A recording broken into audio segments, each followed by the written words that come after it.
Mabilis naman naghanda ng almusal mga katulong at dinala sa terrace. Mamayang hapon, kailangan natin pumunta sa mansyon ng dad mo. Anniversary na nila ngayon ng bago niyang asawa. Para na sa kanya ni Jake nang kasalukuyan na silang nagbe-breakfast. I already told you, ayokong pumunta. Tamad naman niyang sagot at black coffee lang ang ininom dahil wala siyang ganang kumain na ibang pagkain. Hindi pwedeng hindi, baka magalit pa sa atin ang dad mo. Basta, pupunta tayo mamaya. Jake insisted. Sumapit ang hapon.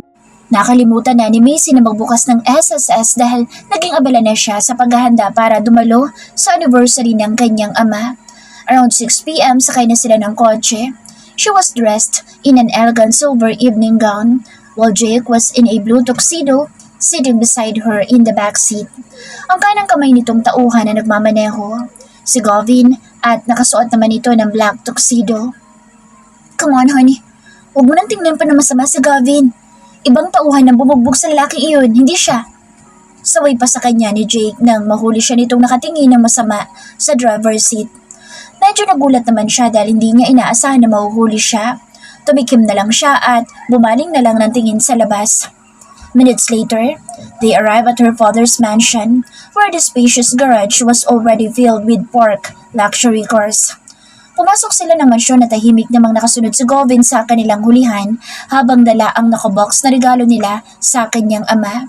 Marami na mga tao sa loob ng malawak na banquet room. Pagkapasok nila, sa isang tingin ay akalain na mga normal na bisita lang ang mga babae sa loob pero hindi dahil puro mga anak ng kanyang ama kasama mga personal na bodyguards ng mga ito. Nasa mahigit 20 ang anak ng kanyang ama sa mga naging babae nito. At lahat ay puro mga babae, pero iilan lang sa kanila mga kapatid ang kilala niya. At sa dami nilang magkakapatid ay si Chanel lang ang malapit sa kanya, ang pinakapaboritong anak ng kanyang ama at ginawang tagapagmana ng trono sa RG Underground Game, kahit hindi naman ito ang panganay. Happy anniversary, Dad! Bati nilang dalawa ni Jake sa kanyang ama nang lapitan na nila ito kasama ang bago nitong asawa na kasing edad lang yata niya. Akala ko hindi na kayo pupunta. Kayo na ang pinakahuling dumating. Sagot ng kanyang ama sa mahinahon na boses. I'm sorry for being late, Dad.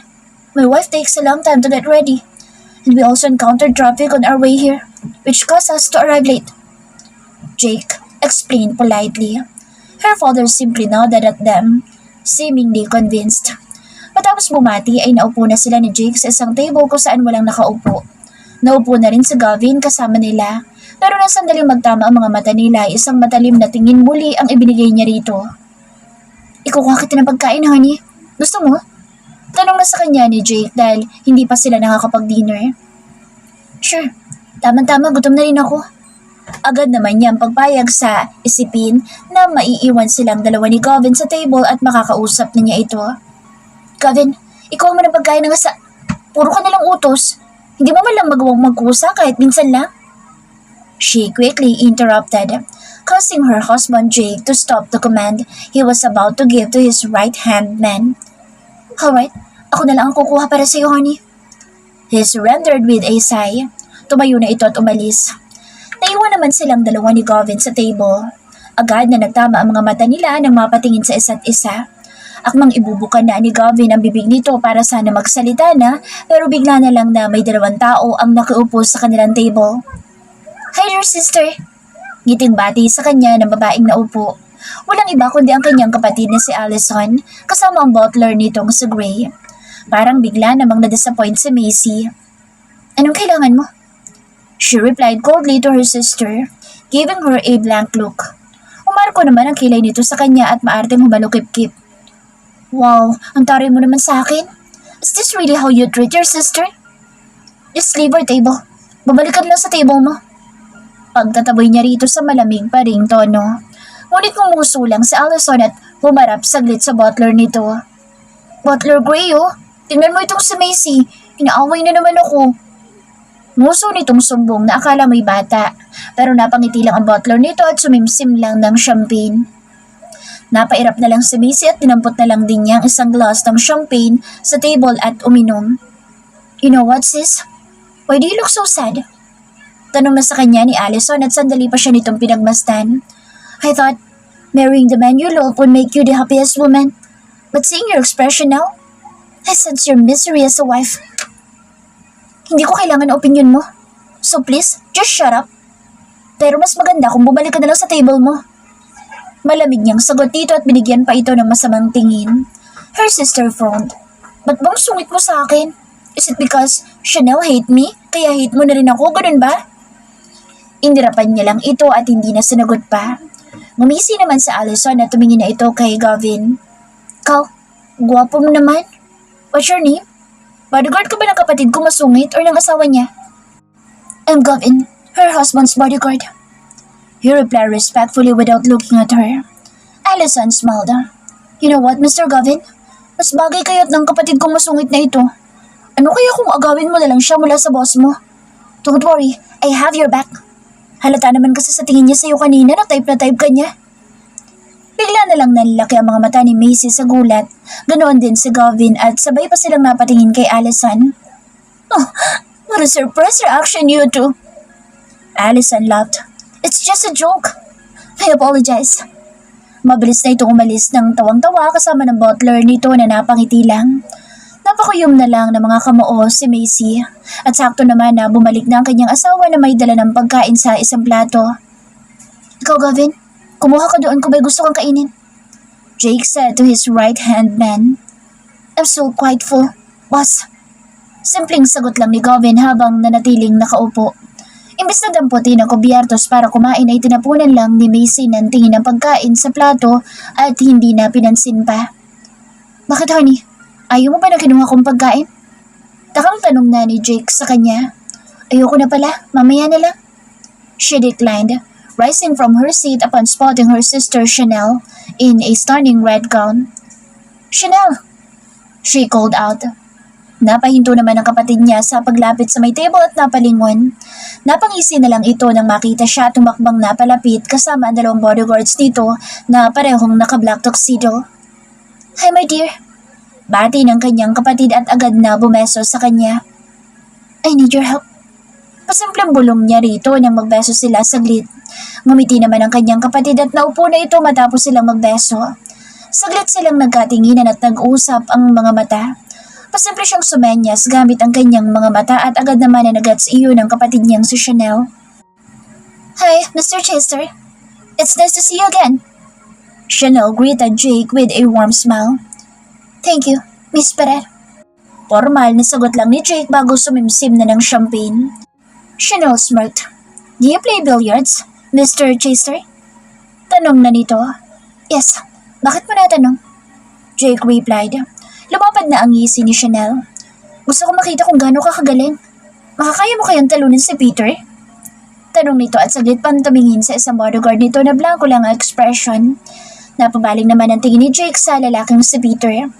Pwede rin si Michael kung gusto mo. Pareho silang magaling. Chanel added. Sumilay na ang ngisi sa labi ni Jake.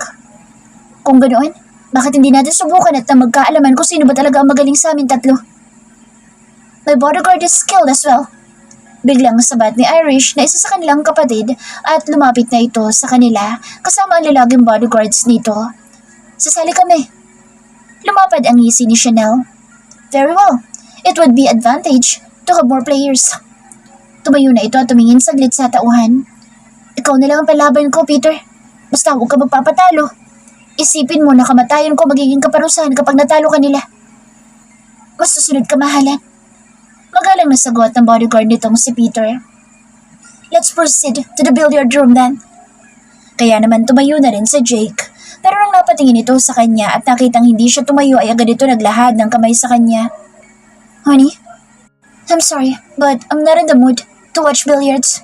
Dito na lang ako. She declined. Alright. Samahan mo na lang dito ang asawa ko, Gavin. Pagsuko naman ni Jake na hindi na nagpumilit pa. As you wish, boss. Gavin affirmed respectfully. Nang umalis na mga ito ay naiwan na silang dalawa ni Gavin sa table. Sandaling katahimikan ng namayani sa kanilang dalawa pero agad na nagtama ang kanilang mga mata. Did I do something wrong? You seem upset with me. Tanong na ni Gavin sa mahinang boses at nagkaroon na ng pag-aalala sa mga mata nito na nakatingin sa kanya. Let's talk, but not here. Please, exit the mansion first to the garden and the backyard. I'll follow later. Following her instructions, Gavin left.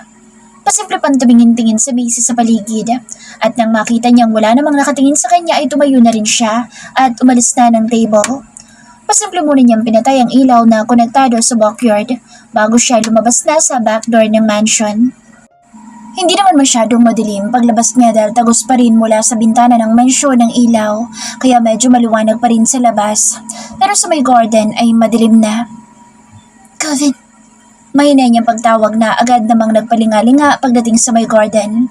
Wala na siyang maaninag pa dahil sa sobrang dilim, gawa ng mga halaman. Pero napahinto siya sa pagtawag na bigla na lang na may yumapos sa kanyang bewang mula sa likuran. I've missed you so much, Gavin whispered, hoarsely as he hugged her. Mabilis naman siyang nagpumiglas at binaklas ang pagyakap ni Gavin sa kanya. Don't hug me! She pushed him in the chest, causing him to step back.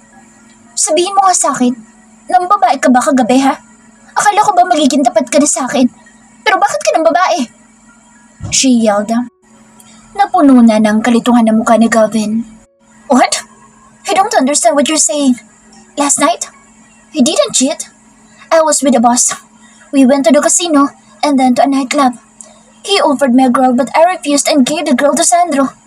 And then naghintay lang ako sa loob ng nightclub ng ilang oras. Hanggang sa nakalabas na si boss sa VIP room, kasama babaeng nakasama niya dati sa Italy. Bigla na lang kumuyong ang mga kamay ni Macy sa narinig. May kasama pa rin siyang babae kagabi. Nang babae na naman siya. Yes, it's Arya Perez. Gavin replied with a sigh. That woman was also at the nightclub last night. I believe she and the boss coincidentally met again. However, they still ended up in the VIP room. Macy fell into a sudden silence, her anger escalating within her. Her fist clenched as they visibly trembled. Patawad ko, sinabi ko na sa'yo. Ayoko lang na maglihim pang katulad ng pinangako ko sa'yo. I'll be faithful to you. Kahit na ganito lang tayo. Mahinang paliwanag ni Gavin na may pag-aalangan pa sa huling salita.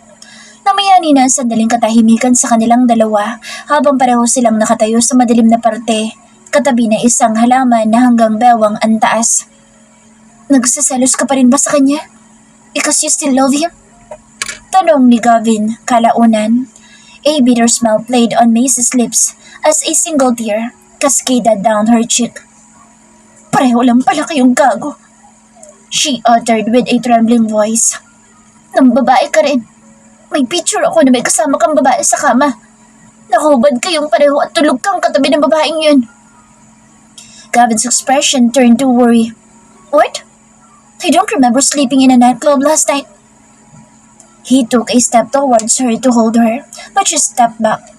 Stop lying! Sa lahat ng pinaka-ayoko yung nagsisinungaling pa kahit huling-huli na. Gavin stopped and shook his head violently. I swear I'm not lying. Okay, give me proof so we can clear this up. Hindi ko dalang phone ko, pero nandun ang picture mo na may katabi kang babae sa kama. I swear, hindi ako yun. Patuloy pa rin na pagpupumilit ni Gavin na para bang hindi alam kung ano ipaliliwanag at saan banda magpapaliwanag. Dahil halatang wala itong alam sa sinasabing litrato.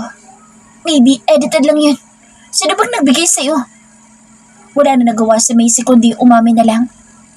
May inutusan akong babae para ipaakit ka. And she succeeded. Naakit ka niya. Katunayan ay may litrato na siya nakasama kang nakahubad sa kama. Namayani ang sandaling katahimikan pero kalaunan ay bigla na lang natawa si Gavin. Come on, that's not me. Malamang edited lang yun para mapaniwala ka at makuha niya ibabayad mo sa kanya. Niloloko ko lang na babaeng yun. Dahil talaga hindi ako yun. Malambing na nitong sagot at nagawa na siyang haplusin sa ulo. Natahimik si Macy at kahit madilim ay napatingin pa rin siya sa mukha ni Gavin. Sigurado ka na hindi ikaw yan? Gavin nodded with confidence. Yes, I'm 100% sure. But it would be better to have the picture checked by a photo expert para maniwala ka na hindi talaga ako yun. Sa oras na mapatunayan kung ikaw yun, ako mismong papatay sa iyo sa harap ng boss mo. Napangiti na si Gavin at hinaplos na dito ang kanyang pisngi. I'm willing to die in your hands. No, huwag mo akong hawakan hanggat hindi mo pa napapatunayan na peke ang litrato. Mabilis niyang pagpiksi sa kamay nito at akman tatalikuran na ito para sana umalis na. Pero nagulat siya na bigla na lang lumiwanag sa buong garden. Nabuhay bigla lahat ng ilaw sa paligid. Mabuti na lang ay mabilis siyang nahila ni Galvin sa bewang at mabilis silang nakapagkubli sa isang mataas na halaman. Bigla na lang sumiklab ang kaba ni Missy. May nakasunod ba sa'yo na lumabas ka? Pabulong na tanong ni Galvin sa kanya habang hawak siya sa bewang. Ngunit bago siya makasagot ay may malakas na boses na nagsalita. Come on guys, huwag na kayo magtago pa. Sa tingin niyo palang kanina, bistado ko na kayo na may lihim na relasyon. Hindi nila inaasahan na bigla nilang paglabas ni Allison sa isang halaman kasama ang butler nito. Nagulat naman si Missy na makita ang kapatid at mas lalong dinambol na matinding kaba. Mabilis na siyang kumawala kay Gavin at hinarap na ang kanyang kapatid. Anong kailangan ba't nandito ka? Ngumisi naman si Allison at tuminto na ito sa harap niya habang nakahalukip-kip pa. I told you, I'm a face reader. Ngisi dito sa kanya at sandali pang pinaglipat-lipat ang tingin sa kanilang dalawa ni Gavin bago ito biglang natawa.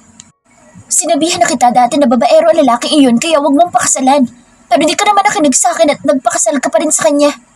Look at you now, hiding in the dark with your paramour lover.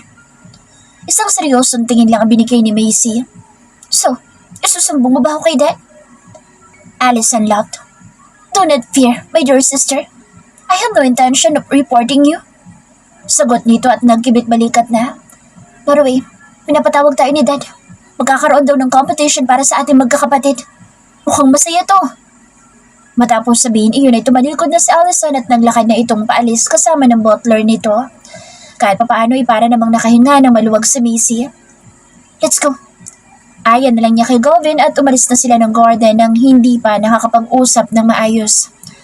Pagkapasok nila sa mansyon ay wala ng tao sa loob ng banquet room dahil nandoon ang lahat sa malawak na great hall ng mansyon at malahari nang nakaupo ang kanilang ama sa isang royal chair kasama ang bago nitong asawa. Honey, saan ka galing? Mula kanina pa kita hinahanap.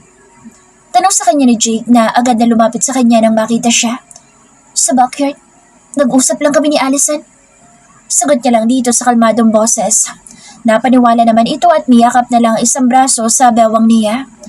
Nakaupo silang lahat na magkakapatid kasama ang kanilang mga asawa at bodyguard hanggang sa nag-anunsyo na ang kanilang ama. Tonight, I wish to witness the powers of all my daughters. Libangin niyo ang inyong ama, aking mga anak. Magkakaroon kayo ng paligsahan ngayong gabi. At kung sino mananalo, bibigyan ko ng isang kahilingan.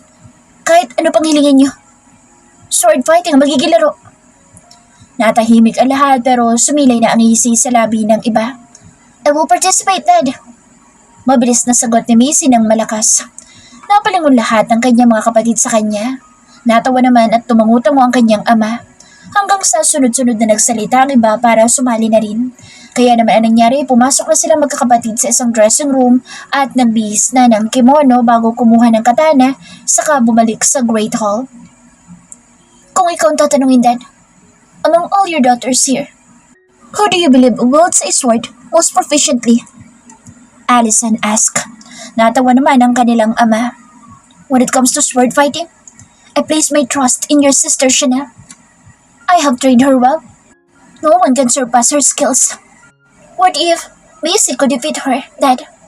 I've heard Missy's former master is renowned as the best in the ring. Why not test her against Chanel to determine who truly reigns supreme? Allison suggested with a smirk. Natahimik bigla ang lahat. Napatingin naman kay Missy ang kanilang ama. Are you willing to engage in a duel with Chanel? Tanong na nito sa kanya. Nang mapatingin siya sa kapatid na si Chanel ay pasimple itong umiling sa kanya na parabang sinasabing huwag siyang pumayag at pumili na lang ng ibang makakalaban. Pero desidido na siya. Kailangan niyang manalo sa laro para makahiling sa kanyang ama. Ito na ang chance niya at hindi niya ito pwedeng palampasin. I accept the challenge, Dad. Sagot na niya sa ama. Nagpalakpakan na lahat ng kanyang mga kapatid. Kaya naman tumayo na sila sa pinakagitna ni Chanel habang hawak ang kanilang katana. Nakasuot siya ng black kimono at red naman kay Chanel. May gusto akong hilingin kay Dad, kaya kailangan kitang talunin. Seryosong wika ni Chanel. May gusto din akong hilingin kay Dad, kaya kailangan din kitang talunin. Seryosong sagot naman niya. Oh, mukhang kapanapanabik ang unang laro ngayong gabi. Biglang ani Allison na pumapalakpak pa habang nakaupo sa couch katabi ng butler nito. Napangisi lang ang kanilang ama. And the competition started. Naglaban na silang dalawa ni Chanel gamit ang katana. Mabilis ang kanyang kapatid at sinabayan din niya ang bilis nito.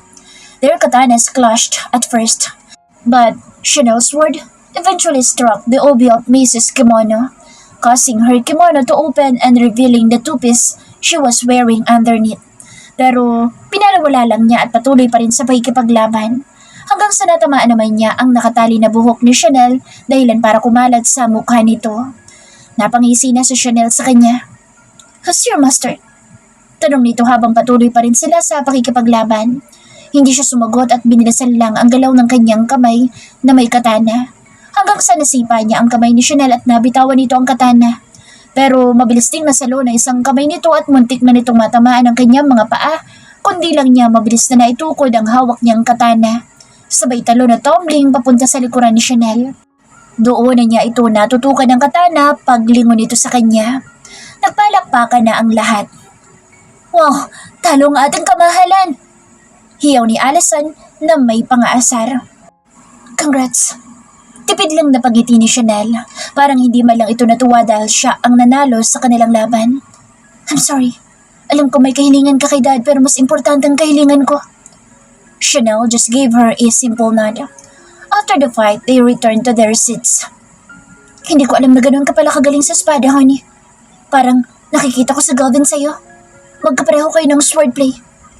Manghang papuri sa kanya ng asawang si Jake pagkaupo niyang pabalik sa tabi nito. Hindi siya sumagot at tumahimik lang. Napangiti naman si Jake at hinubad na lang nito ang suot na belt. Inilagay na sa kanyang bewang para maisara na ang nakabukas niyang kimono na tinamaan ng katana ni Chanel kanina. Naglaban na naman ang kanyang iba pa mga kapatid hanggang sa natapos na rin sa wakas ang lahat ng laban at proud na pumalakpak ang kanilang ama habang nakaupo pa rin sa upuan nito at katabi ang asawa na tahimik lang. "You are all extraordinary, my daughters. I extend my heartfelt congratulations to each and every one of you," their father declared, raising his champagne glass in a toast.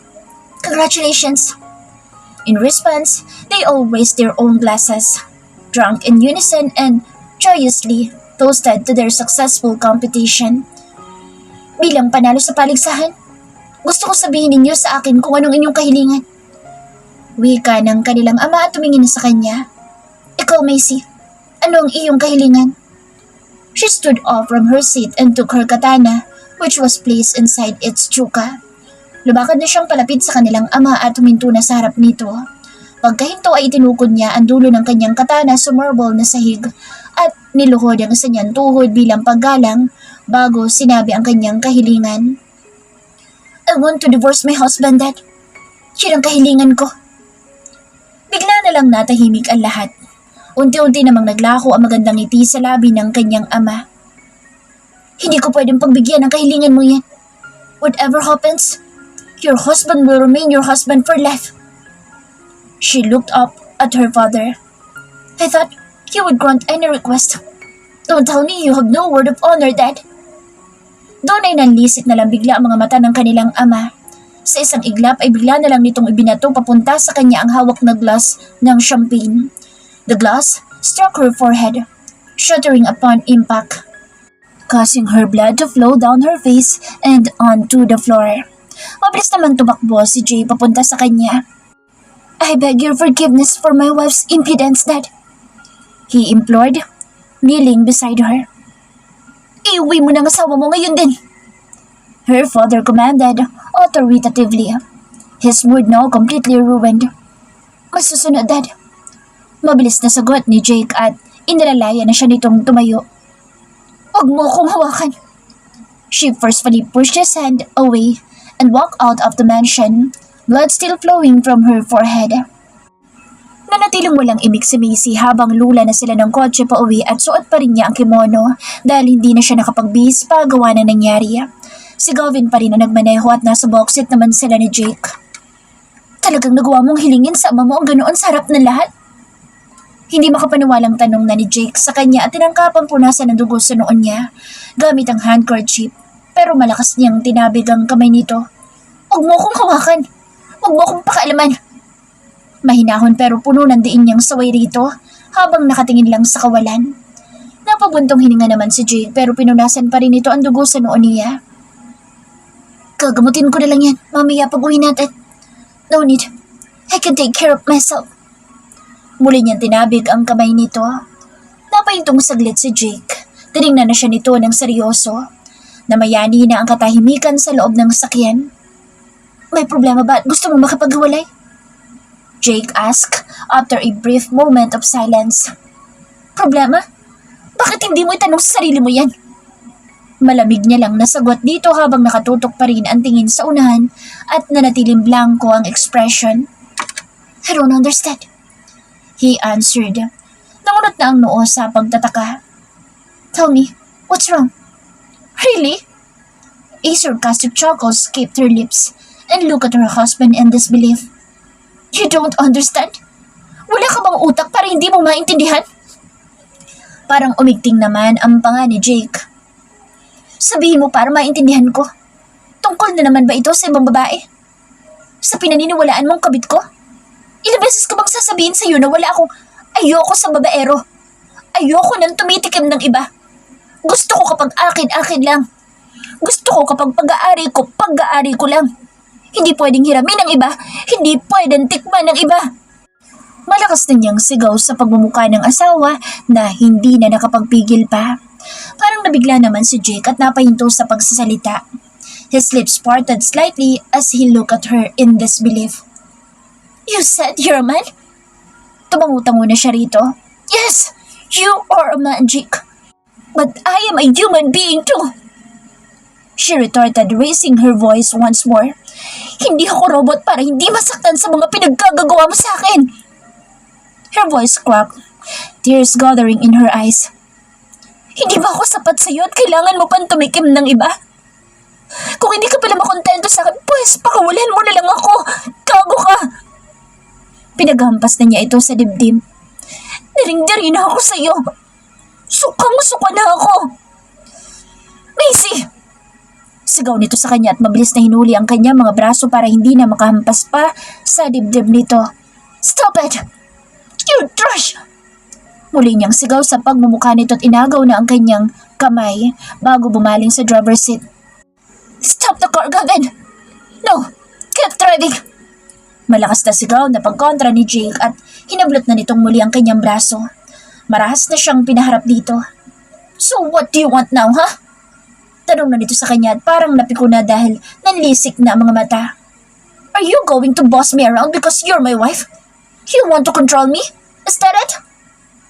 He chuckled briefly before adopting a more serious tone, looking straight into her eyes. I've told you over and over again. Those women mean nothing to me. They are just a pastime when you're not around. Pero bakit ngayon nagdadrama ka na naman? Sigaw na nito sa kanya bago patapon na binitawan ng kanyang braso. Parang hindi naman siya makapaniwala na natawa na lang kahit hilam na ng luha ang mata. Nagdadrama? Ganun ba ang tingin mo tuwing nasasaktan ako dahil sa pambababae mo? Alam mo bang lumalala na yung pambababae mo ngayon? Dati kapag nasa ibang bansa ka lang, tumitikim na ibang babae. Pero ngayon, kahit nandito ka na sa Pilipinas, na nandito naman ako sa bansang ito, pero nagawa mo pa rin tumikim ng babae. Muli niyang sigaw na sagot dito, pero napabuga na lang ng hangin si Jake. Imbis na patulan pa siya nito, umayos na lang ito ng upo at sumandal sa upuan. Ipinikit na lang ang mga mata at napahilot na lang sa sariling sentido na tila mas pinipili na lang napakalmahin ang sarili kaysa makipagtalo pa sa kanya. Do you really love me? Or are you just saying you love me because we are married? She asked as tears flowed down her cheeks. Pero sa bagay, imposibleng mahalin mo ako agad dahil lang sa kasal na tayo. Arranged marriage lang naman tayo, di ba? She forced a bitter smile and nodded. Fine. I understand. Alisin ko na lang ang pagmamahal ko sa'yo. Hindi na kita mamahalin pa. Mababae ka hanggat gusto mo. Magpakasasa ka sa mga babae mo. Wala na akong pakialam pa sa'yo. Hindi na siya sinagot pa ni Jake at tumingin na lang ito sa unahan habang blanco na ang expression. Dumiretso na lang tayo sa nightclub, Gavin. Tawagan mo rin ang ilang mga tauhan natin at papuntahin mo sila. Mahinaho na lang nitong utos. Yes, boss. Gavin answered as he continued driving. Napapunas na lang sa bisi sa kanya luha gamit ang kamay at itinutok na lang ang tingin sa bintana.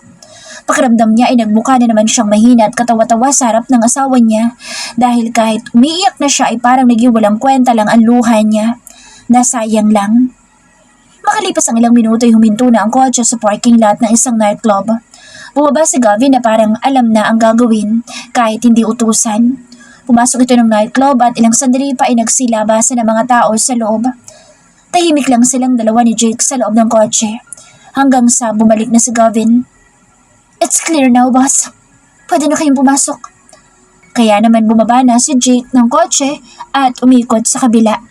Pinagbuksan siya nito ng pinto ngunit imbis na lumabas ay nanatili lang siyang nakaupo sa loob. Get out. Mahinaho na utos sa kanya ni Jake. You're not my boss to follow your orders. She replied coldly without looking at him. Kaya naman imbis na makipagtalo pa ay binuhat na lang siya ni Jake palabas. Sinubukan pa niya magpumiglas pero mahigpit lang siya nitong hinawakan at binuhat ng papasok ng nightclub. Pagkapasok nila ay wala ng katao-tao sa loob, maliban sa mga waiter at bartender.